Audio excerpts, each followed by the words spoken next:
Hello everyone, we are Group 6 from TIA6213. Today we are gonna present our assignment presentation. First of all, I would like to introduce Iris Corporation Berhad. Iris Corporation Berhad is a technology integrator and innovator renowned for its innovative, relevant, intelligent, and secure solutions for trusted identification. They have over 25 years of experience in developing e-passport and multi-application eID cards. Their expertise extends from manufacturing smart cards and identity documents to developing the device required for authentication. Notably, they designed the world's first passport and multi-application national eID card, providing trust, simplicity, and value to clients in 34 countries globally. Next, let's talk about the reason for choosing Iris Corporation Berhad. We choose Iris Corporation Berhad for several reasons. First and foremost, Iris is fundamentally an IT-driven company offering technology-based solution and service. This aligns perfectly with the scope of our assignment, which focus on IT risk assessment and security analysis. Second, Iris is exposed to a diverse set of IT-related risks due to its involvement in software development, data handling, and potentially cloud-based service. This provides our team with a rich environment to identify, assess, and prioritize a wide range of risks from technical vulnerability to third-party and operational risks. Third, IRIS expressed a keen interest in participating in this academic industry collaboration. Their openness ensured we had access to relevant internal insights such as current security policies, system in use, and risk concern, which are crucial for high quality and realistic risk plan. Next, this collaboration offers a valuable learning opportunity for our team. It allows us to apply theoretical knowledge about risk assessment, security controls, and contingency planning in a real-world context. Last but not least, IRIS is an organization that is neither too large nor too small, making it manageable within our course scope and timeframe. This allows us to focus on a clearly defined subsystem or process and ensuring an in-depth rather than overly broad risk analysis. Now, let's talk about the probable statement of IRIS. After a thorough analysis of IRIS cybersecurity environment, we identified several significant issues and weaknesses in the management. One major concern is the lack of a BYOD policy. Employees can use mobile device freely without strict control, increasing the risk of data leakage, especially when employees leave the organization. Second, there is limit insider threat detection. While IRIS conduct quarterly access reviews, they struggle to detect low-volume suspicious activities. This makes it difficult to detect malicious or unintentional abuse of privileged access before it leads to sabotage or data theft.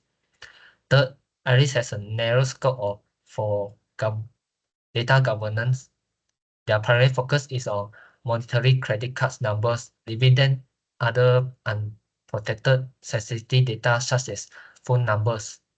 Furthermore, IRIS relies on the on-premise critical system. Their ERP and production systems are not cloud native, which making them vulnerable to physical outage and lacking remote resilience. IRIS also lacks a structured incident response plan. This means they do not have a defined process for handling cyber incidents, which increase the risk of delay and ineffective response. Another weakness is the absence of end-user cybersecurity training. IRIS staff and students are not trained to identify cyber threats, which significantly increase their susceptibility to phishing, malware, and social engineering attacks. Last but not least, IRIS had limited third-party risk management. They heavily rely on Microsoft 365 without conducting a broader vendor evaluation, which can expose them to supply chain vulnerability.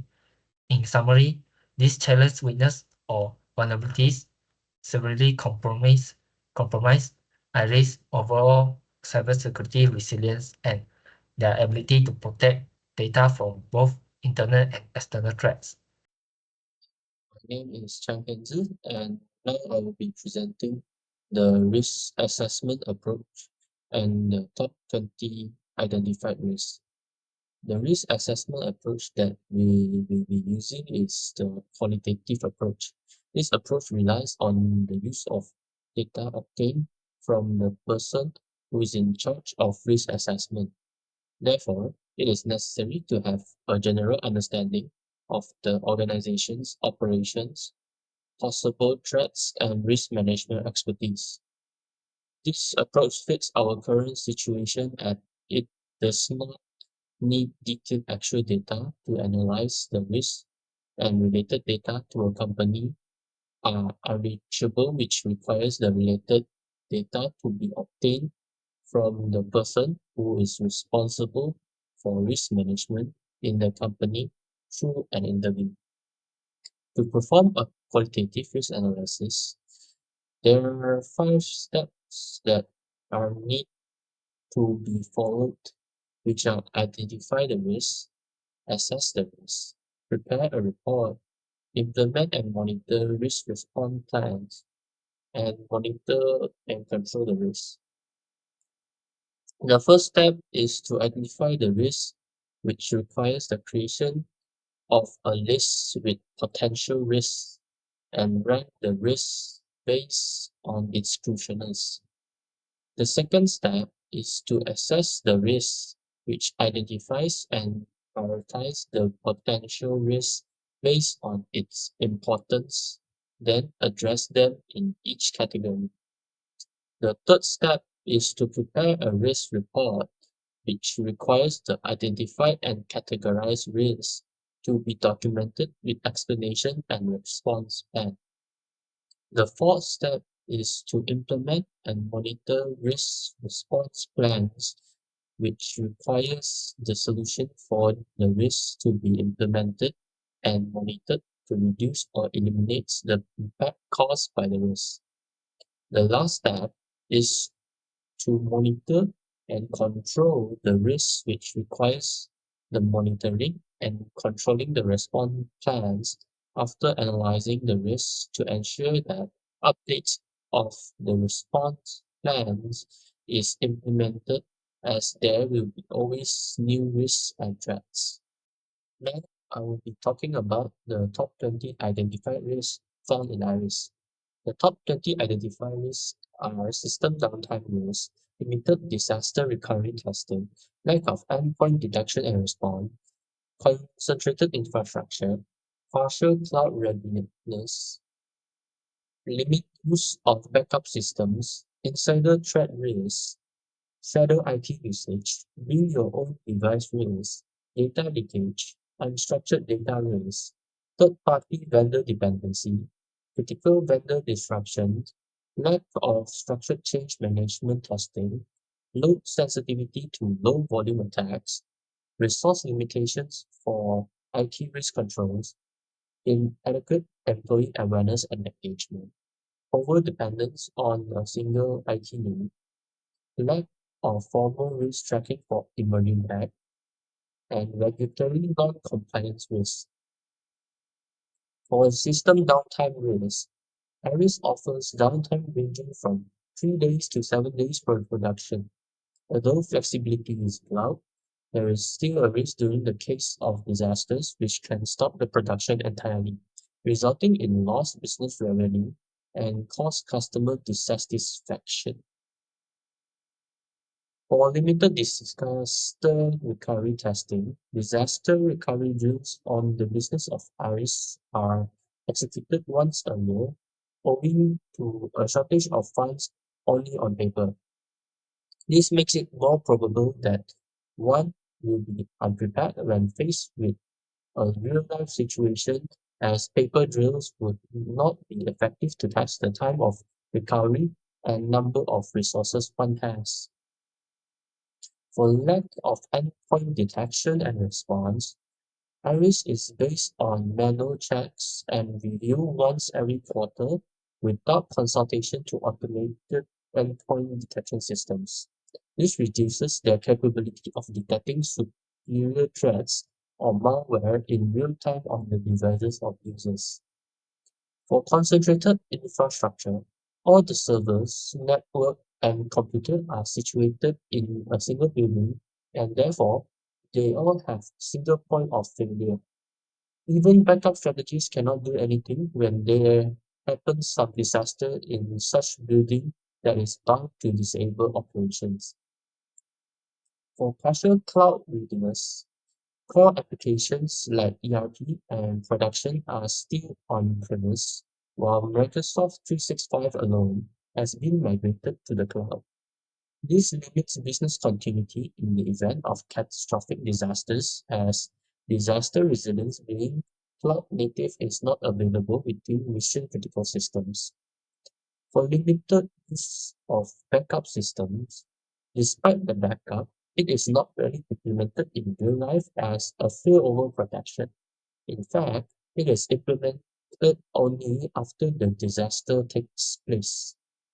This creates an opportunity of losing untended data availability, increasing recovery time, and probable data loss.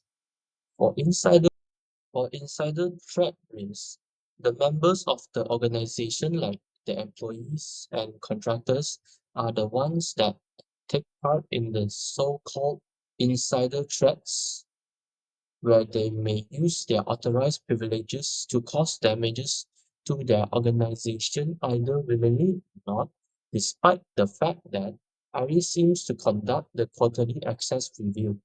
It does not easily detect low-volume suspicious activities, thus making it difficult to detect such a behavior prior to the occurrence of an insider threat. This can enable both malicious and unintentional abuse of privileged access to pass unnoticed and multiply the threat of sabotage or theft of data internally. For shadow IT usage, IRIS carries out a manual audit to identify unauthorized apps, and there is no programmed shadow IT surveillance. This presents the environment to unapproved tools that have the ability to evade security measures. For bring your own device risk, although the use of BYOD is prohibited other than cell phones in general, there is still a risk of data leakage when the staff turns over or is dismissed without clearing the data. For data leakage, phone numbers and other types of sensitive data might be leaked via email signatures, and while Microsoft 365 will notify on credit card numbers, other forms of sensitive data are not even monitored well. For unstructured data risk, IRIS is based on Microsoft 365 to track sensitive data in unstructured files of Word, Excel, email, and others. All the other information being left without monitoring and become the target of hackers. For third-party vendor dependency, IRIS depends on Microsoft 365, which is cloud-based productivity. In the event of failure or compromise of something at Microsoft that may affect email documentation and communication, putting the business process to halt. For critical vendor disruption, specialized equipment is very important in the manufacturing process.